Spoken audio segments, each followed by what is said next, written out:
dépression masquée et équivalent dépressif chez le sujet âgé. Je suis très ravie et heureuse de participer à la 3e journée de notre association de médecine psychosomatique de l'Oriental. Alors, je vais enchaîner par une présentation sur les dépressions masquées et équivalents dépressifs chez le sujet âgé. Pour cela, je vais suivre le point suivant. Introduction, épidémiologie, définition d'un épisode dépressif caractérisé, les dépressions masquées et équivalents dépressifs chez le sujet âgé, la prise en charge, avant de conclure. Donc, la dépression chez le sujet âgé est très courante, elle est associée à un impact fonctionnel majeur, une qualité de vie altérée et un risque suicidaire très important. Il représente un problème de santé publique. La sémiologie elle est souvent atypique avec une fréquence très particulière. Des plaintes somatiques et hypochondriaques, ce qui rend le diagnostic difficile. La prise en charge impose des précautions spécifiques avec une évaluation globale et multidisciplinaire compte tenant de la fréquence des comorbidités chez cette population. Alors, en France, la prévalence de la dépression chez les sujets âgés de plus de 65 ans est de 3%. Donc, chez les sujets âgés de plus de 76%, la prévalence des épisodes dépressifs caractérisés est de 7%, et la prévalence de l'ensemble des troubles dépressifs est de 17%. Cette prévalence elle est encore plus élevée en institution, elle est estimée à environ 21%. Au Maroc, une étude qui a été réalisée en 2024 par Mejdeli a trouvé une prévalence de 35%. Donc, il existe certains facteurs de risque qui sont spécifiques ou bien très fréquents chez le sujet âgé, notamment la retraite, donc notamment le passage à la retraite, qui ne représente pas uniquement un arrêt de l'activité professionnelle, mais aussi un arrêt des contacts et donc en quelque sorte vivre un vide, ce qui augmente le risque de la dépression, surtout au cours de la première année et particulièrement en présence de d'autres facteurs de risque, notamment le fait de vivre seul. Donc, des études ont montré que vivre seul multiplie le risque des épisodes dépressifs caractérisés de 3 à 4% chez les hommes âgés de 55 ans à 75 ans comparativement aux autres personnes qui vivent en couple. Dans d'autres méta-analyses, ils ont objectivé d'autres facteurs de risque, notamment le deuil, les troubles du sommeil, l'handicap, les antécédents personnels de dépression et le sexe féminin. Donc, un faible réseau social et un faible niveau d'éducation apparaissent aussi comme des facteurs de risque puissants, mais sans atteindre le seuil de significativité. La prévalence de la dépression était corrélée négativement au niveau de revenus chez cette population. Le risque suicidaire est particulièrement élevé. Elle est nettement plus fréquent chez les hommes que les femmes et les moyens suicidaires sont en général violents comme la pendaison, la défenestration, la précipitation, ce qui augmente le risque de létalité.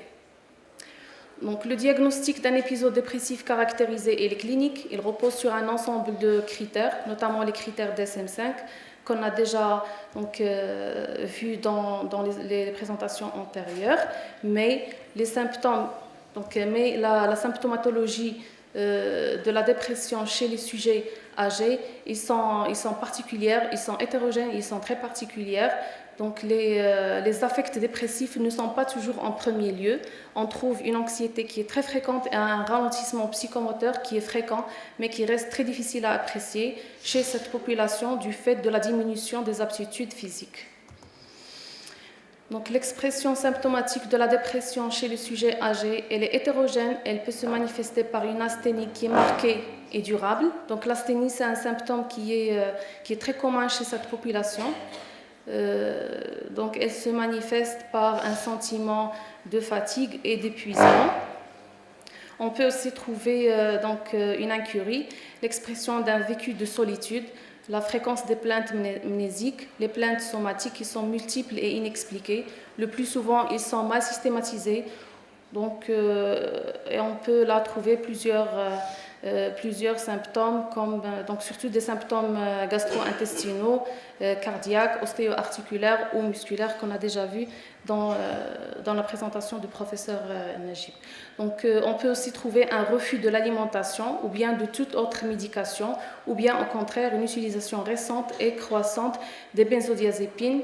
Donc vu la fréquence de l'anxiété chez cette population. Donc les symptômes cardinaux de la dépression, notamment la tristesse, l'anédonie, le ralentissement psychomoteur, sont souvent cachés derrière une autre symptomatologie qui va masquer la dépression. Et donc là, on va distinguer un masque somatique, un masque anxieux, hypochondriaque, délirant ou hostile. Donc, dans le masque somatique, la dépression de sujet âgé, il peut être masqué par des plaintes somatiques et la symptomatologie elle est souvent moins franche, moins évidente que celle observée chez le sujet jeune.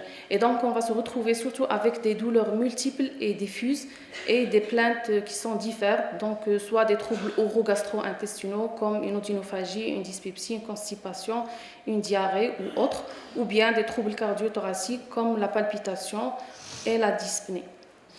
Donc, dans le masque anxieux, donc on va se retrouver avec une anxiété qui est très fréquente et qui peut aussi masquer la dépression.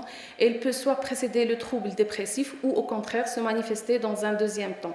Il s'agit généralement d'une anxiété qui est majeure, qui apparaît sans raison apparente. Et donc le patient, elle se plaint d'une grande appréhension, de crainte inexpliquée, d'une impossibilité à se détendre. Il change continuellement de place, il gémit et se lamente. Donc pour le masque hypochondriaque, donc l'hypochondrie, c'est une crainte disproportionnée d'être atteint d'une affection grave ou d'un dysfonctionnement spécifique d'organes. Elle est fréquente avec des plaintes principalement cardiovasculaires, urinaires ou gastro-intestinales.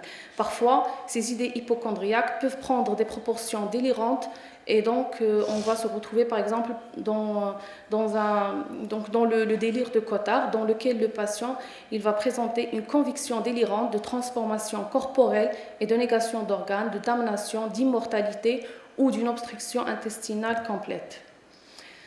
Donc on a aussi un masque délirant, donc là on a des idées délirantes qui sont variables mais qui sont surtout centrées sur la persécution, mais on peut aussi trouver donc une culpabilité, la jalousie et le mécanisme il est souvent soit intuitif ou bien interprétatif. On peut aussi trouver un masque hostile, donc là la tristesse elle est absente et elle va laisser place plutôt à une irritabilité, à l'hostilité, à une agressivité physique ou verbale, avec un refus de soins et de l'aide. On peut carrément voir des troubles de comportement. Donc l'ensemble de ces symptômes, il contraste avec la personnalité prémorbide, avec un sentiment d'une personnalité qui devient querulante et coléreuse. Donc on peut aussi voir un masque démentiel, pseudo-démentiel, dans lequel on va trouver une désorientation, des troubles mnésiques, des troubles de concentration, parfois des troubles praxiques et phasiques, mais pas d'anosognosie.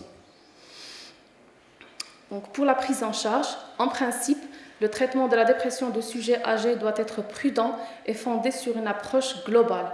Le traitement antidépresseur est indiqué en cas d'épisode dépressif caractérisé d'intensité modérée à sévère, comme chez le sujet jeune. La prescription doit tenir compte des spécificités liées à l'âge, telles que la polymédication, la fragilité et la fréquence des comorbidités. Alors, on distingue un traitement médicamenteux et un traitement non médicamenteux. Les traitements non médicamenteux, ils doivent être systématiquement envisagés dans la prise en charge de la dépression de sujets âgés. Elles comprennent des règles hygiéno-diététiques, la correction des troubles de risque cardiovasculaire, la psychoéducation, la prise en charge psychologique adaptée, la remédiation cognitive et la psychomotricité.